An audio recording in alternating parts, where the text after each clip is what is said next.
Alrighty everyone, welcome back. It is now December 4th of 2024, and given that the entire media, the film industry, the Hollywood bubble is now in pure panic mode, and we all know exactly why. We have so many different actors out there, actresses, producers, directors, and writers, where their careers are coming to a full stop, all because of the general public pushing back, and rightfully so, over valid reasons, by the way, after they were actually talked down to for numerous years, and especially within the past couple of weeks.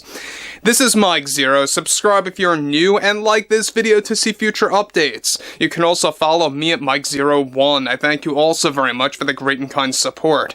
So, Ben Stiller, alright, this is somebody that we have to talk about after the hypocritical comments that he made that were very contradictory, by the way, in nature, based on how he views wokeism, quote unquote, and how he was blaming that and really arguing about that as to why a lot of comedians out there are suffering with their acting careers, whether it's in comedic movies or stand-up comedy, whatever it may be. Meanwhile, just weeks ago, he was actually defending the woke agenda being spewed by the Hollywood bubble, by the film industry, and even the media at that. And that's only the beginning of it all. So, one very interesting thing about the whole Ben Stiller situation is that we know that there's been a lot of pushback from the general public toward this actor in particular. And look, we know that Ben Stiller, at the end of the day, he really is beginning to struggle when it comes to obtaining acting roles, whether it's comedy roles or anything related to it in that nature. But what's interesting about this has a lot to do with a specific studio that wants nothing to do with Ben Stiller ever again, and how he got outright canceled over his hypocritical comments. Let's jump into this. Now, with both Hollywood and the entire media now playing the blame game at full force, one major development that is now brewing involves more to do with Ben Stiller after he received endless backlash from the public by being very hypocritical and contradictory after labeling wokeism as destroying his career with comedy and for other comedic actors around the world when he was defending that just weeks ago. Now, one very substantial update now involves how Stiller was recently canceled by a major Hollywood studio after receiving endless backlash, not just for his hypocritical comments, but also for how unlikable Stiller has become in recent weeks, generally speaking.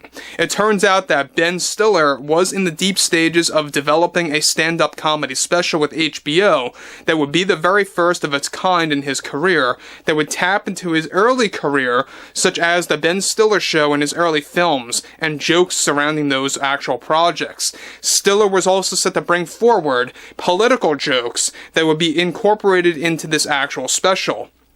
Now, this is something that HBO was not pleased with and not impressed about at all, and had serious creative differences with both Ben Stiller and his entire team that were working on this special in particular.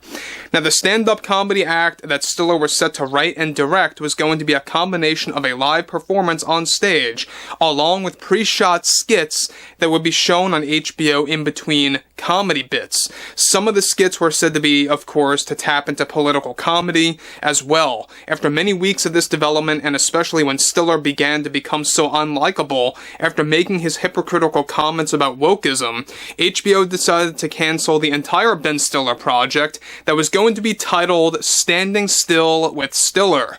The Standing Still with Stiller comedy special was actually planned to pay Ben an estimated $10 million and was going to run roughly 1 hour and 25 minutes long, to debut sometime in 2026. This is now no longer officially happening at all, and still reportedly got very upset and mentioned, of course, over HBO's last-minute decision to pull the plug on this comedy act. Now, Stiller, of course, is not taking all of this criticism well at the end of the day.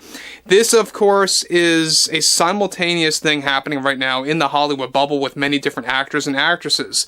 Now, this overall situation to what happened with Joy Behar was very similar when she was near close to obtaining a stand-up comedy act, with how that was canceled as well and was supposed to release in 2025. The same thing applies here for Stiller, where he is reportedly not taking the cancellation well at all. To make matters worse for Ben Stiller, this is of course causing Stiller to back out of some projects aligned with other studios, as he is reportedly losing full confidence in the amount of loyal followers that he has left after becoming, of course, so political and coming forward with his political opinion in the past 2 months overall. Now guys, let me just say one thing about this. This is exactly why I've said many times before in the past, if you're an actor, actress, if you're a producer, a writer, director, it doesn't matter. If you drag politics into your career and you begin to lecture the general public that, yeah, this is the right path to go, you must go that path, you have to go that way, that really tarnishes your career. You're destroying your own career and you're digging yourself into a grave. That's basically what's happening, and that's what has happened, by the way, with actors out there like Robert De Niro, or with others that have fallen into that trap, like George Clooney, and Ben Stiller now with this comedy special getting ripped to shreds by HBO. And you know what? At the end of the day, I think it's all deserved, because you have Ben Stiller, who was defending the entire, scenario, alright, about wokeism in the beginning, and now he's all against it. You can't play it like that. You can't just play the role of defending one thing and then not defending it, and vice versa, going back and forth. Because it comes as very disingenuous, you come across as very fake, you don't come across as real to your audience, and that's exactly why he's getting so much pushback.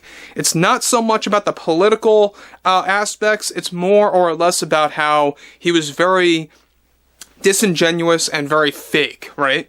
So this is where it begins to actually unravel even further, is that his hypocritical comments were best described as the final nail in the coffin for his special on HBO.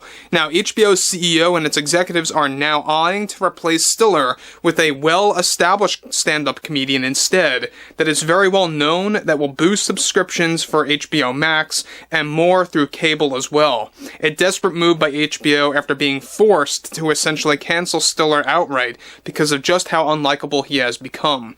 And again, I mean, this is not a big shocker now. I mean, we are seeing so many out there with their careers beginning to tarnish, and how nobody wants to even hear from these actors and actresses anymore. We know that Sharon Stone lectured the general public, Alec Baldwin did the same exact thing. People don't want to hear things like that. Your job is to either act, or play into comedy, or whatever it may be, write or direct. That's it. Do your job and leave politics out of it. That's how it should be. And they don't seem like they want to get with the program at all, right? But overall, I think at the end of the day, Ben Stiller really is just washed up at this point. I don't believe he's going to find full-on new projects that will drag in his loyal followers again. I think a lot of his followers, quite frankly, have given up, whether it's acting, whether it's comedy, whether it's anything, quite frankly. But I would like to hear what you all have to say about this, whether it's ranging from Robert De Niro to Ben Stiller to George Clooney to among others out there. Let me know what you guys have to say about the entire Hollywood bubble, and if you guys did enjoy the content for today, make sure to drop a thumbs up on this video to support the channel, and I will catch you guys later.